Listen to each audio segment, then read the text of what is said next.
Welcome to our final forum for Palo Alto City Council candidates. I have really been educated by this series of forums, and I really hope that you have been too. Tonight's guest is Stephen Lee. Oh, by the way, Jeanette Kiesling is still visiting her family in Germany. When I checked on her after last week's forum, she was so sleepy. Remember, it's about 3:30 a.m. in Germany right now. So she decided she would sleep through tonight's forum, but she's going to watch it on our YouTube platform. Therefore, Susan Newman, our Zoom host, will simultaneously be tap dancing and ballroom dancing for us at the same time by being at once our Zoom host and our moderator.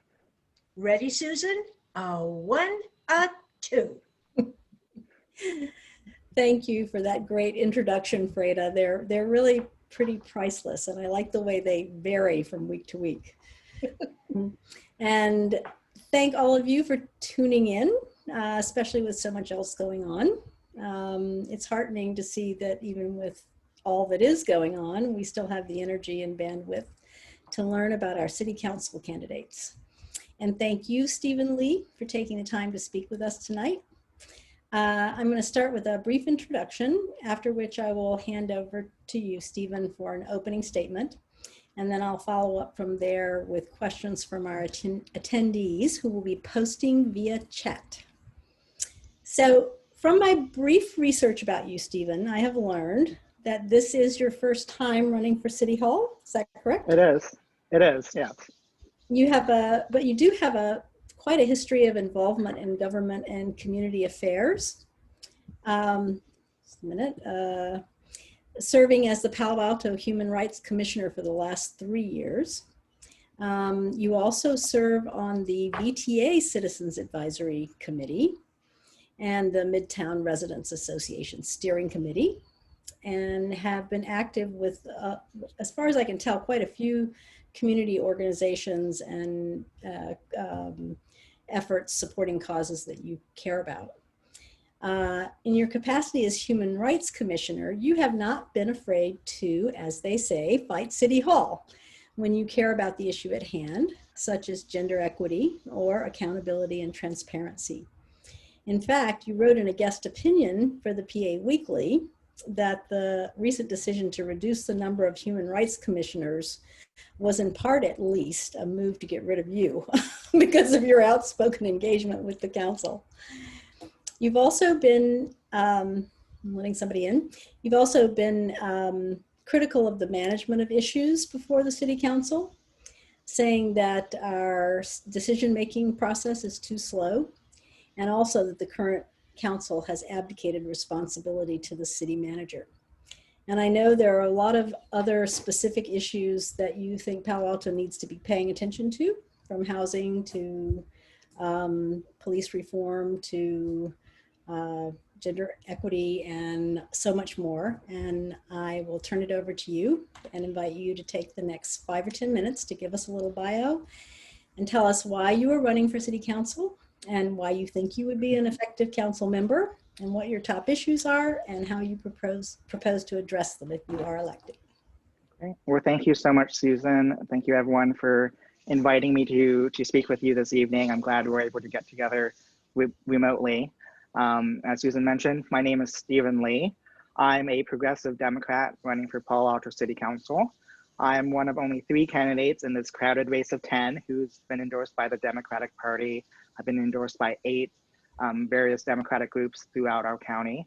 And for the last 3 years, I've had the honor and privilege of serving our community as a Human Relations Commissioner, working to make our community more welcoming, inclusive, and responsive to the needs of all members of our community.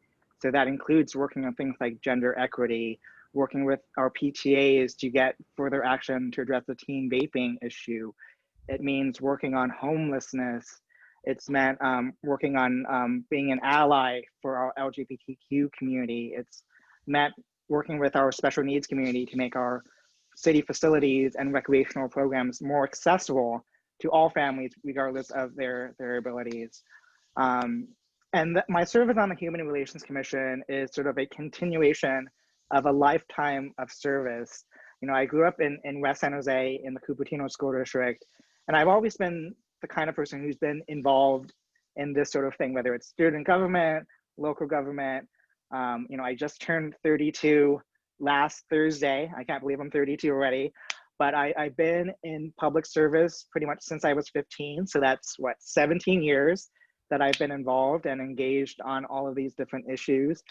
And for me, I'm someone who, when I look around and I see that things are not quite the way that they should be, I feel compelled to do everything I can to be involved, to be engaged, and to really be that change from the inside out. And so I've done that over the last 17 years. I moved to Palo Alto about 5 years ago. After I graduated from law school, I was really looking for a place in the Bay Area that I could settle down and put down roots for the long term. I knew Palo Alto had an amazing school district, very similar to the Cupertino School District.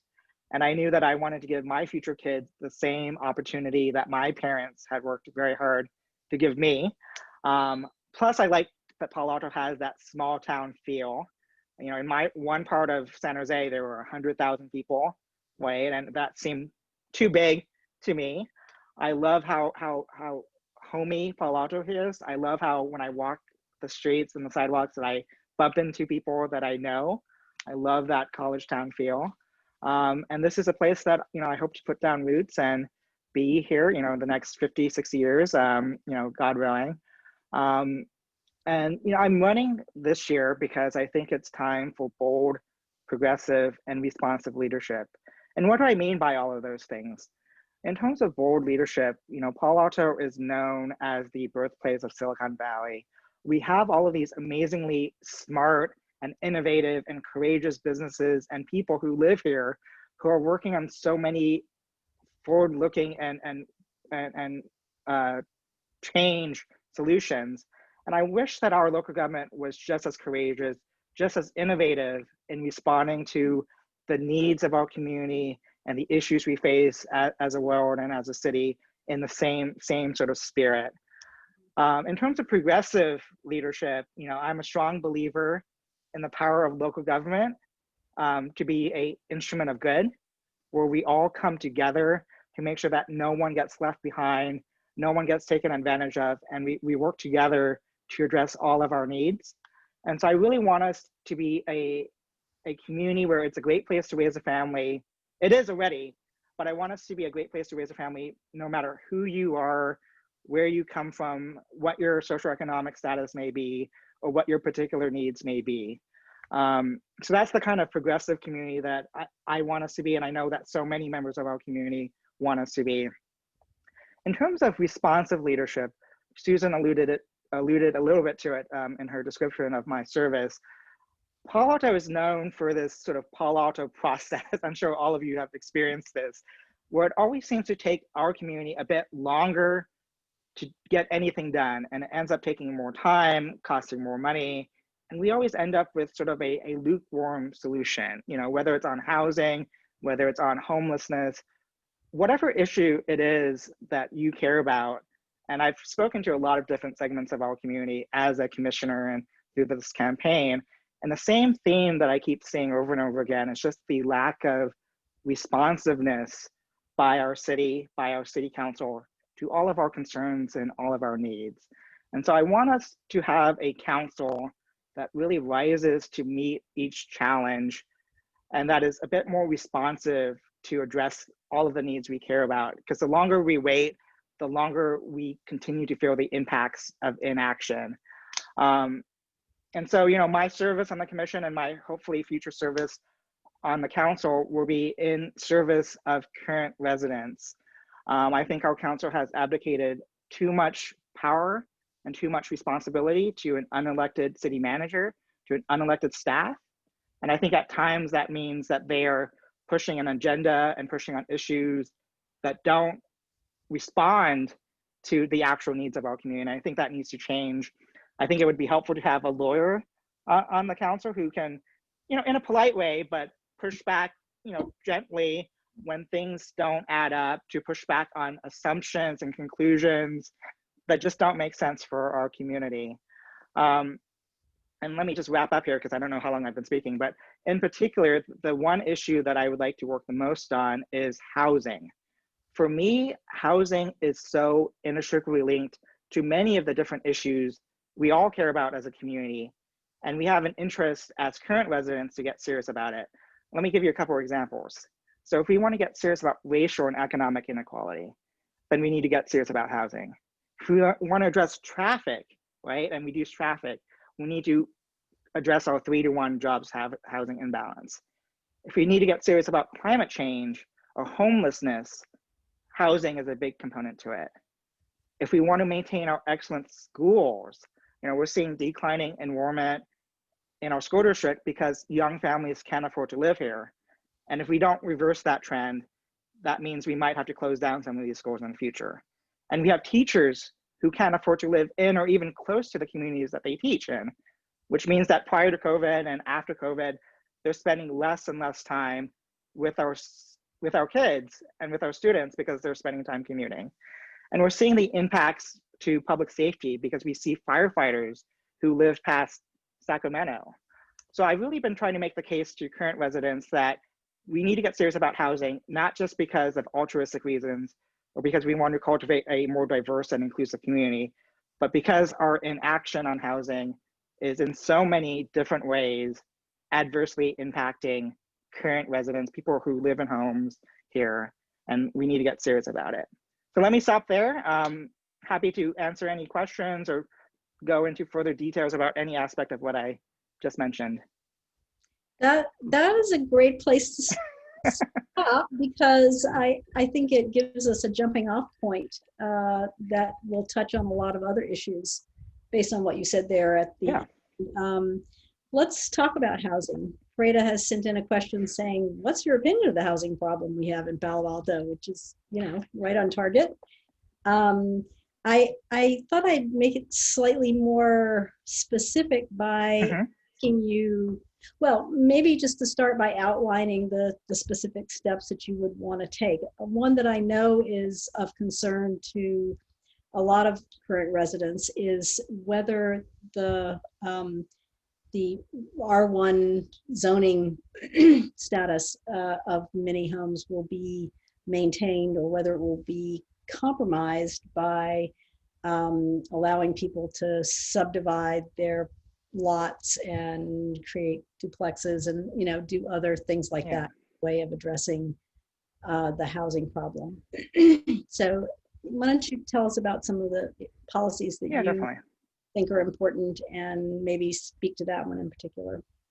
Yeah, so as I mentioned, we have this 3-to-1 jobs to housing imbalance, and that's because for many years, for many decades, our council has approved all of this office development and created allowed all of these jobs to move into our community without also fulfilling its responsibility to enable housing for all of these people, right? And it used to be the case that that was okay, but then all of the neighboring cities realized that they could do the same thing.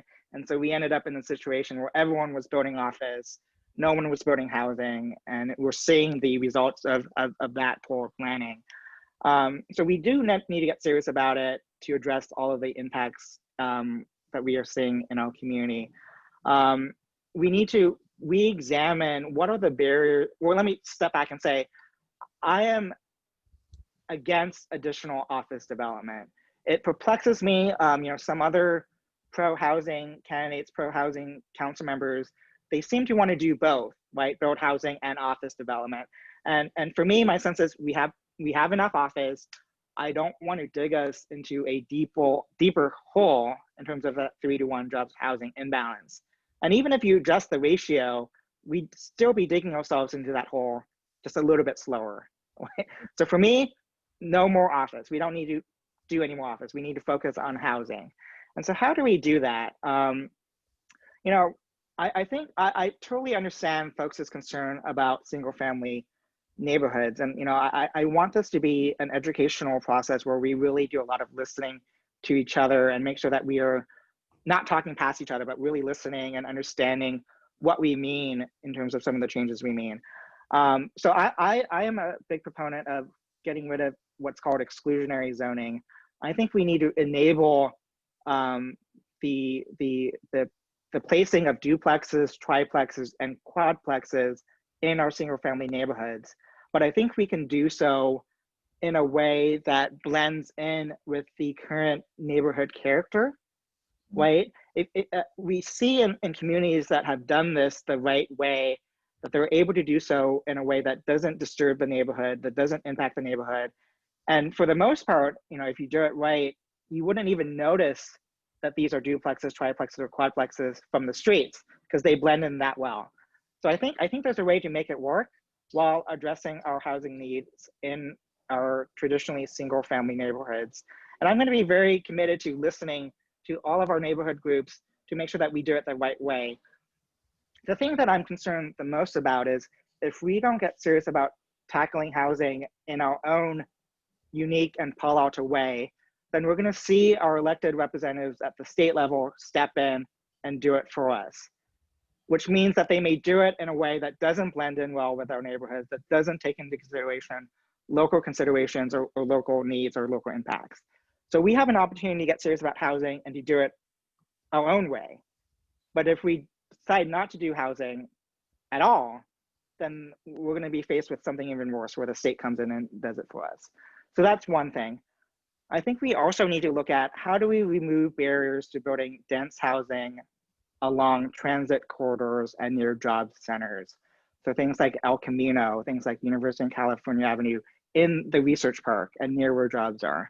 So that means, again, re-examining our height requirements, re-examining our parking requirements, but doing so in a way that enables us to build the housing we need while ensuring that we don't impact those neighborhoods. But I want to, make something quite clear. Inaction is not an option here. If we don't do any sort of housing, we're going to continue to see the impacts to our community, like increased traffic, like climate change, like homelessness. So it's imperative that we actually tackle housing in a substantive way. The third way that I talk about housing is, I really want to leverage existing real estate assets. We've seen a little bit of this. County Supervisor Joe Siminian realized that the county owned this building near California Avenue, which was being underutilized. And so he decided to dedicate that land to building teacher housing. And by doing that, you reduce the cost of land acquisition, right? And you help pencil out the affordable housing there. I'd like to do more of that and look at how do we build housing in an additive way using government-owned land, including at Cubberley. I think we can do both an expansion of community space, open space, while doing housing on top of it. I think there's a way to do it so we can address both community needs. And I want to empower faith-based communities. We are blessed with a lot of faith-based communities who own quite a bit of land.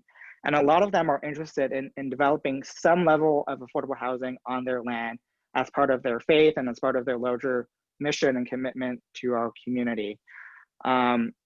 So if a faith-based community comes to us and says they want to do this, I think the onus is on our city to really do the heavy lifting, to not only enable them to do it, but to find the developer, to figure out a way to finance it. Because otherwise, if the city doesn't step up, these faith-based communities don't have the time, expertise, or money to make it happen themselves. So those are the three of the initial things that I would do. And actually, I have a fourth one. There's so many different things we can do. But in terms of helping fund affordable housing, I think we need, instead of approving office development, again, I'm not a big fan of office development, but a lot of people approve it as a way to fund affordable housing. But instead of doing that, I think we need to look at a business tax on larger, still profitable businesses. And this was something that I was working with Pat Burt on prior to COVID-19 happening, and I'm disappointed that the council took it off the agenda. I think we need it now more than ever. But if we ask our largest and still profitable corporate citizens to step up and pay their fair share and invest in our community, both in the community services and infrastructure needs we need, like housing, I think it's going to go a long way. depending on how we structure it, this business tax, we could generate anywhere between 10 and $50 million a year, right? We just cut $40 million from a budget. So we could certainly bring back a lot of the services that we cut, but we can also make substantial investments in affordable housing by asking those who can to step up and pay a little bit more of their fair share. So I want to follow up on your first, that was a very thorough and helpful list, and I'm sorry I'm frozen. I'll keep freezing here and there.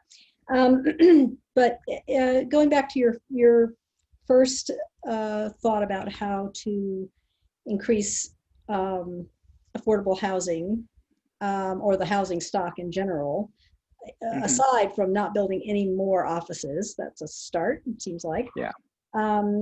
You would enable the installation of duplexes, triplexes, and quadplexes in neighborhoods, but you said in keeping with the style of the neighborhood. So can you talk about how you would accomplish that, or what your models for communities that have done it well are? I think it's going to have to be very tailored to Palo Alto. So any effort that I would have to enable duplexes, triplexes, and quadplexes would necessitate, in my mind, a conversation with each specific neighborhood to figure out what standards do we want to put in place to enable this housing while still allowing it to fit in to that particular neighborhood and mitigate the particular impacts to that neighborhood. So I don't have a specific sort of across the board approach that I would adopt citywide. I think it's going to necessitate a lot of conversations with each individual neighborhood to figure out how to make it work. Mm-hmm. Yeah, I know in Germany, which is very decentralized in its administration of government, they do something that sounds a little bit like what you're talking about when it comes to, and so different educational districts. There are standards, but it's not standards in the way that we do them, where everything's written into law and the curriculum has to follow such and such an order and accomplish this and that and the other thing. But instead, it's on the shoulders of the individual district to put forward a plan that accomplishes educational goals, articulate what the goals are, how they're going to accomplish it, and then it gets kind of looked at and agreed to by all concerned, and then so it sounds like you might be talking about something a little bit like that. Yeah. Well, and as someone who serves on a neighborhood association, like in Midtown, I think we as a city, we don't leverage our neighborhood associations nearly enough in the planning process and all of the decisions we make as a community. And I think that's something that I would certainly fix if elected. That seems like a really good idea. Yeah. Well, people are worried about, I guess another question I have is the idea that you can build denser housing and not increase traffic seems suspect. I understand why you're saying it, I think, because the idea is that a lot of the traffic we have now is coming into Palo Alto from elsewhere because there aren't enough places to. And so, but nevertheless, if you have more people living in Palo Alto, sometimes in pretty dense housing, are you really expecting all of them to get along, let's say in the non-business hours, without on public transit? Are they not going to be driving cars around? So yeah, I know it seems counterintuitive, but a lot of the traffic that we've seen in the recent years is due to, commuting to your job, commuting home. And so by building housing near where the jobs are, that should in many ways reduce quite a bit of the traffic that we've seen in the last couple of years. But that's not to say that there aren't additional things that we need to do sort of along the edges to mitigate impacts to neighborhoods. So, I'm a big proponent of residential parking programs, and reducing the number of parking spots that we require from this development. So when you do both together, why it provides sort of these incentive or prevent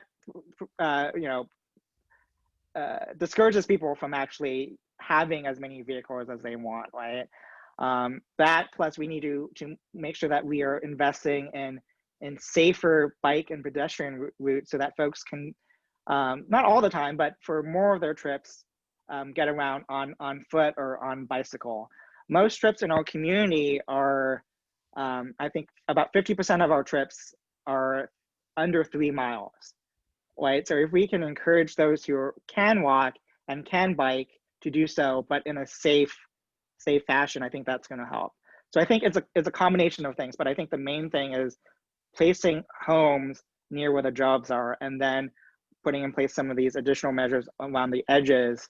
I think on the whole, it will net out to less traffic. Okay, that's Yeah. fair enough. Let me check. I do have some questions here. Let's say, I have to read through this for a second.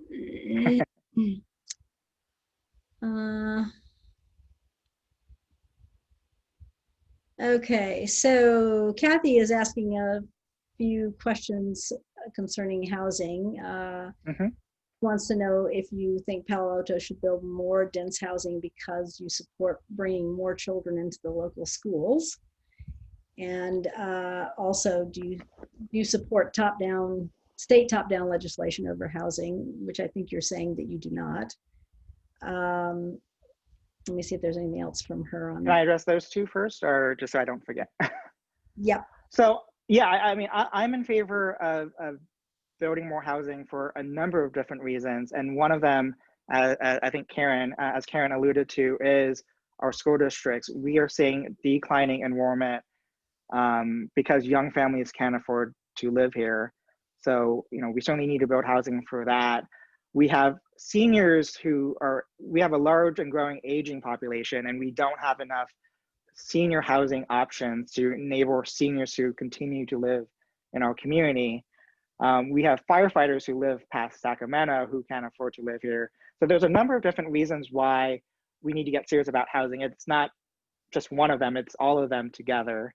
So I think that was the first question. Second question was, sorry, remind me, Susan, what was the second question? State legislation to address housing. And I think you said. Yeah, I mean, my first preference would be for us to be in control of our own destiny. But we have to realize that, we do elect state level representatives, and they are seeing the impacts of everyone's inaction on housing, right? It's not just Palo Alto, all of the cities pretty much in the Bay Area have not gotten serious about housing. And so it'd be kind of unrealistic to expect that our elected officials at the state level wouldn't step in at some point and require us to step up and be responsible, right? So my preference would be for us to get it right. That window is really narrowing. We've seen a lot of state level legislation recently, but the way to combat that is not by, not fighting it or putting our head in the sand. It's by us getting serious about it and doing it our own way while meeting our responsibilities. I mean, there's a lot of talk about our responsibilities to the region, which is perfectly valid, but I like to think of it as we have a responsibility to ourselves, to people who already live here, to get serious about housing. Right. So ideally, local up, but we elect these people at the state level too. So if not, then top down, right? Yeah. I'd like to go on to some other issues that have come up in the past. I really want to get into the Palo Alto process, but I'll wait for a few minutes on that and get to some of these other issues that we have on the table. We're usually asked, and I think Kathy has asked it here, how do you feel about restricting or opening access to Foothills Park? Yeah, I mean, I have very publicly said that I am in support of opening Foothills Park to non-residents. As a Human Relations Commissioner, we voted unanimously to make that recommendation. And you probably know we rarely agree on anything. We're rarely unanimous on anything, but we were unanimous on that. And I like how Councilmember Cormack looks at it. She said that sharing Foothills Park won't make it any less special for current residents. And I strongly believe that. And when you look at those who are in support of opening it to non-residents, all of the environmental groups say that there will be no environmental impact to doing so, because currently we are under the cap that we've set, I think 2 or 3 decades ago. We haven't come anywhere close to that per day cap. So we know we have excess capacity to share this park with other folks. And it makes sense from an equity standpoint. It makes sense from an environmental standpoint. It also makes sense from an economic standpoint. I was at the farmer's market about 2 weekends ago, and I met someone either from Los Altos or Los Altos Hills, their Parks Commission, and they had actually indicated that their city is willing to pay us $100,000 a year to open the park up to their residents. So we have an opportunity here to re-engage with our neighbors, to not only share this park, but to share, the costs and responsibilities of maintaining this beautiful resource. So I think there's a way to make it work. Yep, that's a yeah. Sir. Yeah. Let's see. Well, now that we're going, we may have to circle back to the housing issue. Okay. Let's see. Freda is urging us to jump into the rail crossing issue. This is, I'm sure you know that the Extended Community Act Advisory Committee has been studying the rail crossings for about a year now, maybe a little less. And they have recently voted 6-3, not unanimously, but 6-3 to close Churchill rather than to create any kind of grade separation at the crossing. And there are certainly people in the neighborhood who very much support that. They're affected by the traffic levels on Churchill now, or they're really worried about a elevated train behind their house. Those seem to be two categories there. But there are also a lot of people in our neighborhood and along the Embarcadero corridor and in the neighborhoods adjacent to Embarcadero who feel that that is going to be quite a disaster for for traffic and for people living along living elsewhere. The problem on Churchill is getting offloaded to another neighborhood. And so if you can say a few words about that, how do you think about the problem? How much do you know about it at this point? How much do you need to dig in to find out more? Where are you? I mean, this is certainly a complex project, and one that we are going to have to pay for and live with for, probably the next 50 to 100 years. I mean, it's going to be the largest capital project that we undertake as a city. And so, I think in those cases, we have to move very, very thoughtfully, but I do think we need to move a little bit faster. I think some of our neighbors, going back to the whole Palo Alto process, some of our neighbors have been quicker to take action to figure out what they are doing. And, in the pre-COVID world, that meant that Palo Alto might have missed out on some of these external funding sources. So I think whatever we decide to do as a community, we need to figure that out sooner rather than later, and what our different options are depending on what Caltrain ends up doing and what the different scenarios are. The way that I think about these issues is, we have, I don't know, you've seen the giant spreadsheet, right, analyzing each option, and it can be overwhelming for a layperson or even someone who's followed the issue for quite a while to figure out, like, how do you weigh all of these, like, I think I counted 20, 25 different criteria. And I think as a community, in order to help move that process along, we need to have a conversation about how are we weighing each criteria, which criteria is actually more important than others. And so the criteria that I think are probably the most important are which options don't involve a public taking. Like, I talk a lot about housing. I don't think we should be taking houses. I don't think we should be pursuing any option that makes it miserable to live near the grade crossing, right? We don't want to do anything like that. We also need to think how will this project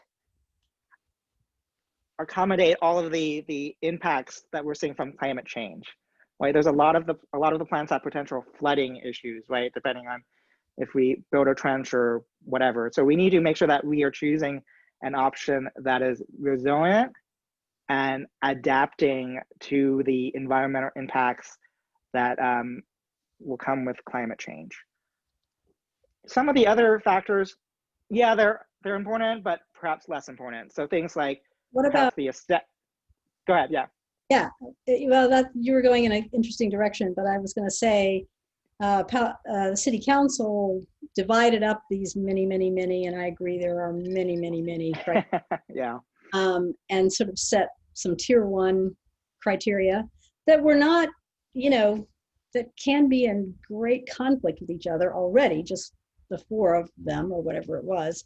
But one of them was increase east-west connectivity. Mm-hmm. And so that was a very top one. And then another thing you said was that you didn't want to do anything that would make the people that live near the grade crossing miserable.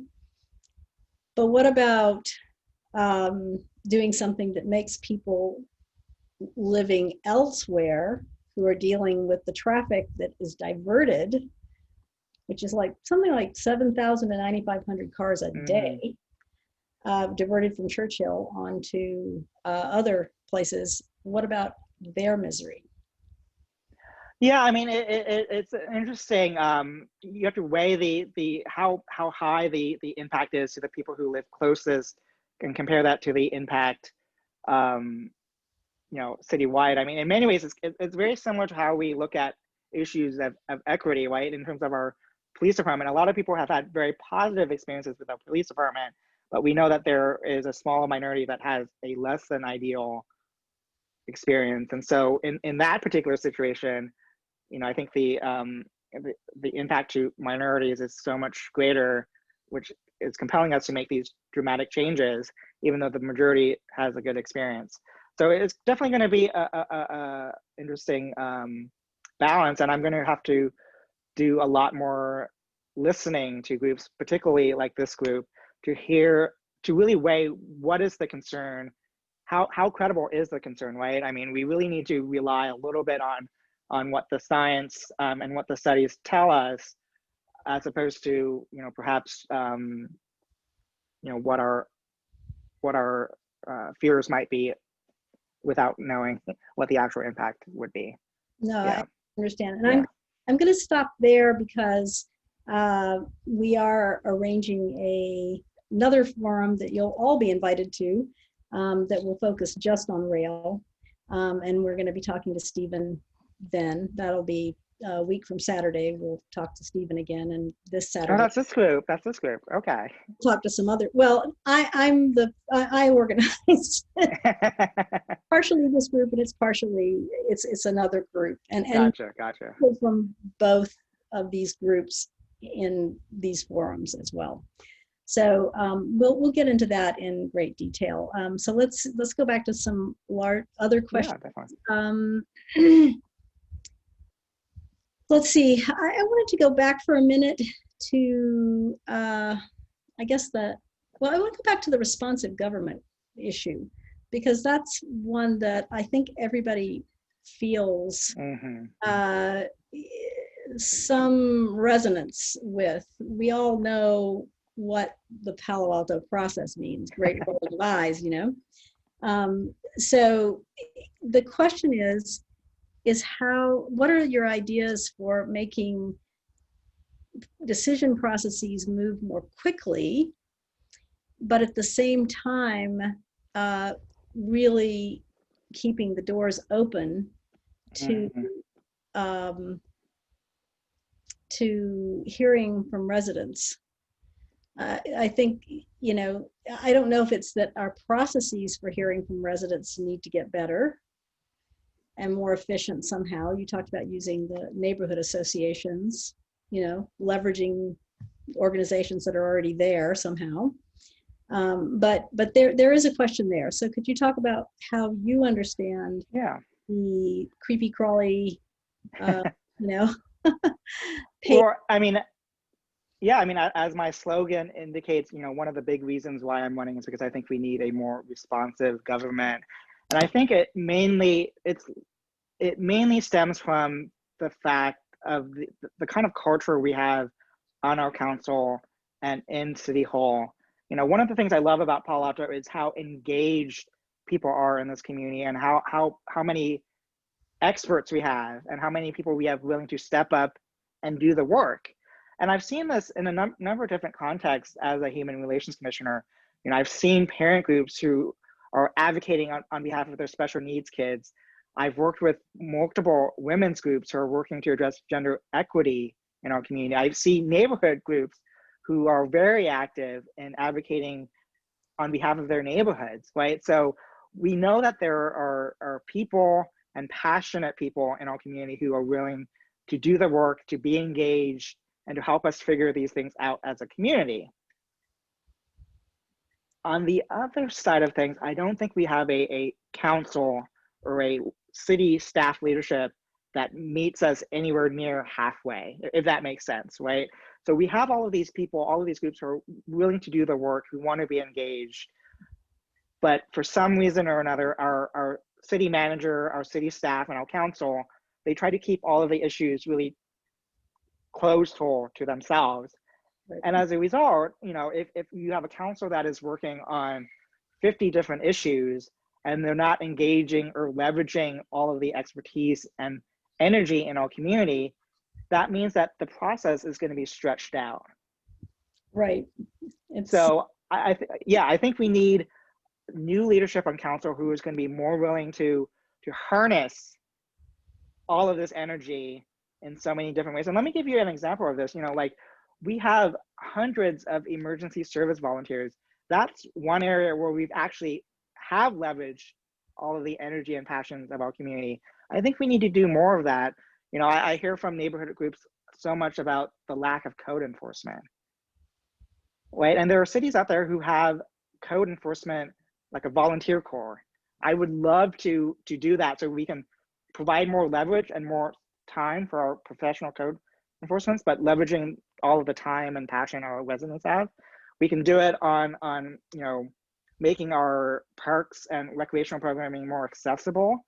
There are programs in Sunnyvale and Santa Clara where they hire one staff person to do what's called their therapeutic recreation program, and that one staff person recruits and trains volunteers in the community so that they are enabled to bring down the adult to kid ratio in those programs and provide programs for people of all abilities, right? But that only happens when our city and when our staff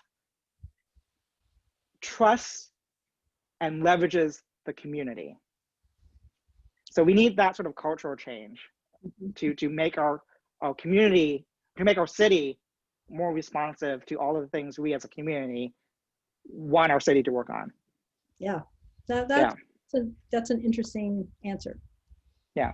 As somebody who's been following the rail situation for 2+ years, like every single week, every single meeting that happens, you go and you speak during public comments, and other people tell you stuff, and you try to bring them in and whatever, and they speak, and then their talk just kind of dissipates into the air, right? Yeah, nothing happens. I mean, Councilmember Tanaka has talked about this a lot, about how we just don't leverage our commissions or our community nearly enough, right?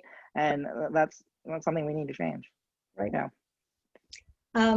So let me see if there are any other kind of pressing issues. I don't have this quite as well organized as Jeanette would if she were here.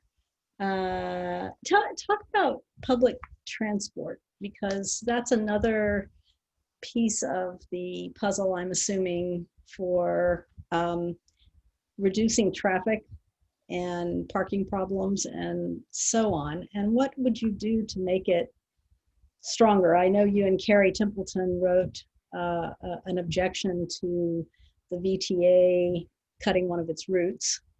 That's That's right. the Yeah. major one between what, East Palo Alto and San Jose? Something. It's between Palo Alto and East San Jose. Oh, okay. And East Yeah.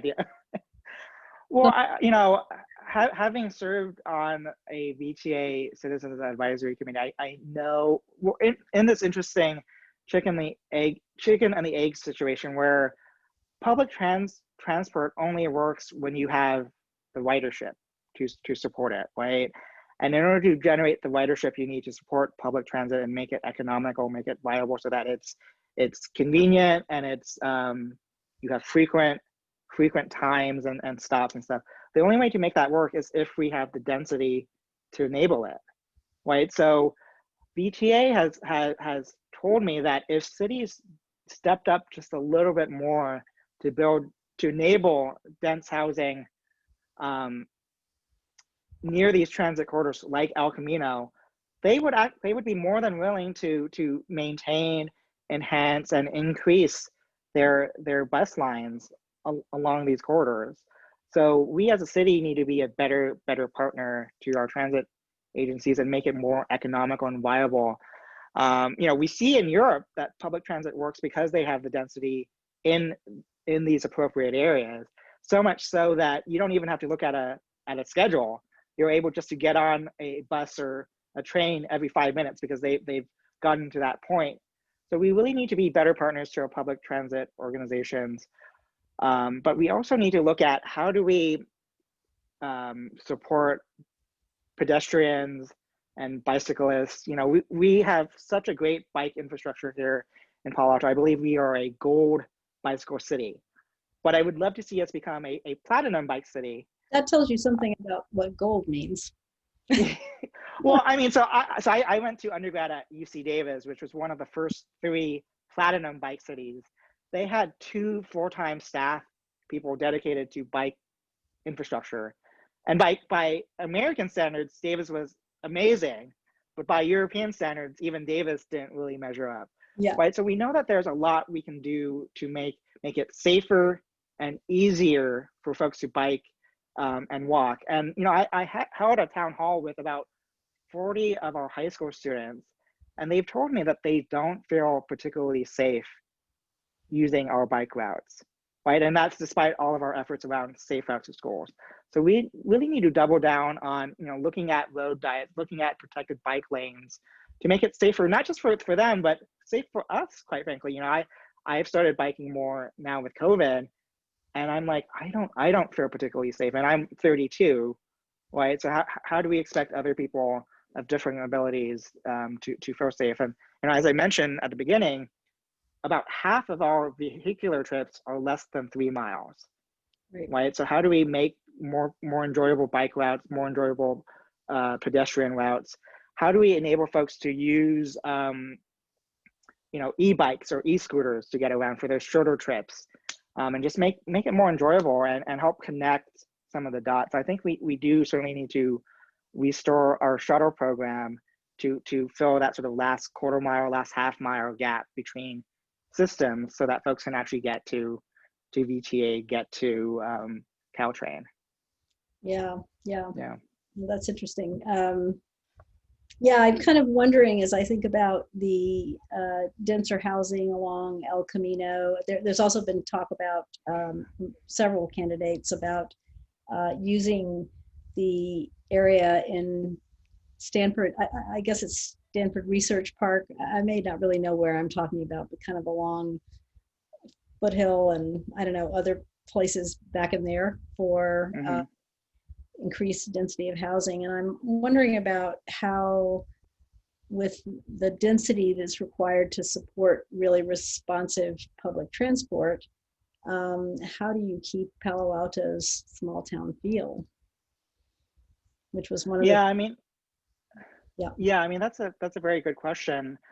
Again, that's why for housing, we kind of need to take a very holistic approach. We need to meet some of our housing goals through duplexes and triplexes and quadplexes in single family neighborhoods so that it brings down sort of the demand a little bit on the denser housing. Yeah. Right. So if we chose only one or the other, then certainly we would have to do all of it that way. So that's why I think we need to do both. But I think there's a way to make it work. I chose to live in Palo Alto for a reason. I think, to be honest, I think San Francisco is too crowded for me. Like, I like that we have this small town feel, but at the same time, when we have this major artery along El Camino where we see 1-story, 2-story buildings, we know that there's an opportunity to build 3, 4, 5, 6 stories, depending on which segment of El Camino and how we mitigate the impacts to all of the streets perpendicular and parallel to El Camino. But we know that there is definitely untapped potential there that we're not seeing. And El Camino, it's kind of, for me, it's a little bit run down for me, for my taste. And I think there's a way to build housing there in a way that blends in nicely, that really reimagines that corridor in a way that will meet our current and future needs. Okay. Yeah. I'm looking through, scrolling through some of the questions that are here. There's a question from Karen Honer that brings up something we touched on a little bit about Okay. Palo Alto process, and a little bit about the ways that the current council may have abdicated responsibility to the city manager, and maybe not even using the city manager very effectively. Her question is about the amount of power the city manager has. And what I'd like to add to that is, how did it get to be this way, do you think? I think it's a cultural abdication. I totally understand. People don't want to question our professional staff. They don't want to rub feathers the wrong way. I'm always of the opinion that you can disagree without being disagreeable, right? Even as I've been, pushing for all of this change, I always try to do it in a polite way. But that doesn't mean that I'm going to let myself or let our community be taken advantage of, or let the wool be pulled over our eyes. I've talked to current and former council members who said that they don't even control their own agenda, whether it's the council agenda or their council committee's agenda. Right. And it's a cultural thing. Legally speaking, our council committees, they are in charge of the agenda. But because we have council members who either don't realize that legal nuance, or because culturally they don't want to step on anyone's toes when push comes to shove, we've resulted in this environment in City Hall where the city manager sets our agenda, sets the direction of our community. So if we want to change that, we need a cultural change. We need council members who are going to be strong and bold advocates on behalf of our residents and on behalf of our community, people who know what their rights are as elected council members. And it's not to say council members need to know everything, but they need to have a willingness to push back and question things when they don't add up, right? Right. But I read in something about you that I was reading today that when it came to the across the board cuts to the budget that happened recently, that a lot of people have complained about, why cut everything? Why cut important services for big capital projects that could be put on hold, rather than cutting things that people need in a very stressful time? And the article I was reading said that you had complained that there were council members that had proposals, but they weren't allowed to bring them forward. And I don't understand how that could happen. How did that happen? My understanding is that we were told by someone, I can't remember who it was now, that the agenda for council meetings is set by the mayor and the city manager. And what I don't understand is how that works. I mean, maybe somebody's got to set the agenda, but What about things that need to Yeah. be handled, that come up, that need to be added to the agenda? Yeah. Yeah, so in a perfect world, it would be a joint exercise between the mayor and the city manager, right? That's in a perfect world where there's perfect alignment there. But again, when push comes to shove, who legally, who technically has the final say on the agenda? And it's technically our elected representatives. But because we have members of the council who don't understand that distinction, or who culturally or practically don't want to force the issue, so to speak, they've abdicated a lot of their power in terms of setting their own agenda. And the budget hearings this year is a perfect example of that. I know Councilmember Greg Tanaka wanted to take a deeper look at the capital improvement budget to really reevaluate which projects are must-haves versus nice-to-haves and which ones they could delay. He didn't have the support of any of his colleagues to actually reopen that issue and spend time on it. Mhm. And so as a practical cultural matter, we pretty much let the staff set the terms of our own budget hearings, which again is why we need to elect folks who understand the technical legal complexities of these things, but who are willing to also culturally and in practice stand up and say, no, city manager, we as the elected representatives of all of you amazing people, we set the terms of our own agenda. We determine what we discuss, when we discuss it, how much time we spend discussing it, and we are going to insist that we look at this budget, the capital budget, more intensely, right? Because as Pat Burt indicated in one of his op-eds, it was never intended for these capital projects to displace the community service and programs that ended up being cut here. Right. So that's why, you know, I talk a lot about how we need a more responsive and bold And maybe city council. Yeah. more knowledgeable. More knowledgeable. I should probably stop this here and give you a chance to wrap up with any last thoughts that you have about why we should support you. We also often ask the question of candidates, who would they most like to serve with? Which of their competitors would they like to be on council with going forward? Yeah, so let me answer that question first. You know, I think if you all enjoyed what I said and you agree with what I said, ideally we would elect a progressive pro-housing majority to actually push these things forward, right? That's the perfect world scenario where we need 4 out of the 7 to actually align on these issues. So I really like Carrie Templeton. I really like Raven Malone. But that being said, I want us to have a city council which is very much like our Supreme Court. I want us to be able to have passionate and vigorous and at times uncomfortable debates on the issues most important to our community.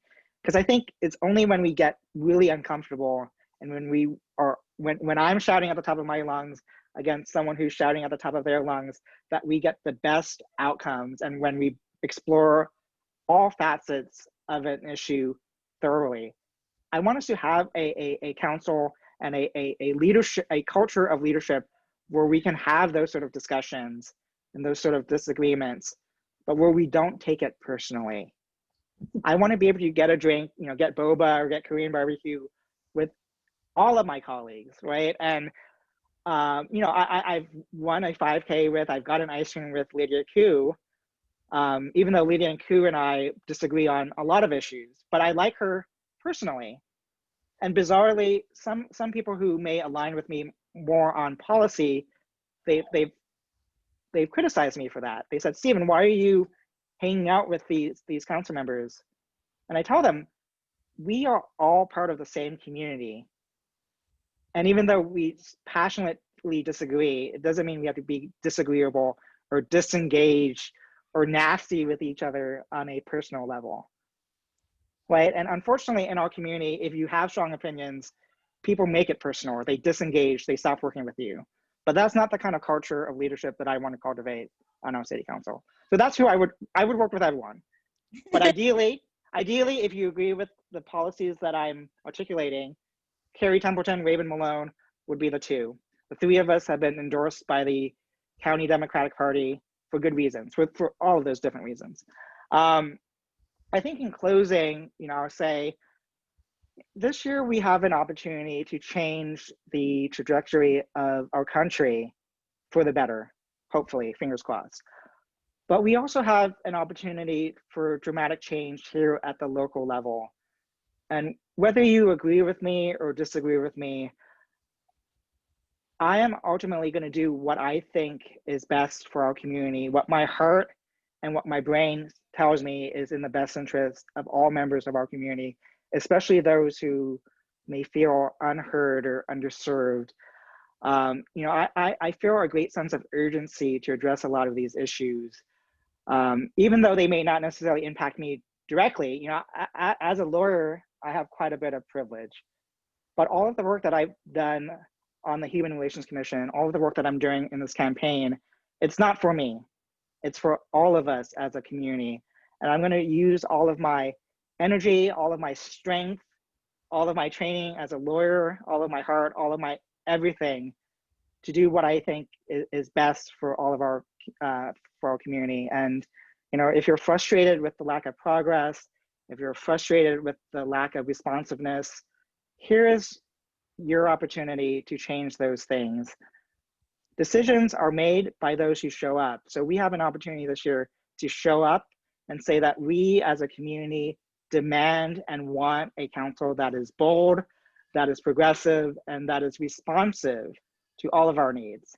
And so if you believe in those things, I hope I can count on your support, and I hope you have the opportunities to continue to serve this community as your advocate, as your ally, and hopefully as your council member over the next 4 years. Thank you, Stephen. That was terrific. We will share out your website, and best of luck to you. Thank you so much for the invitation. Have a great night. Good night, everybody.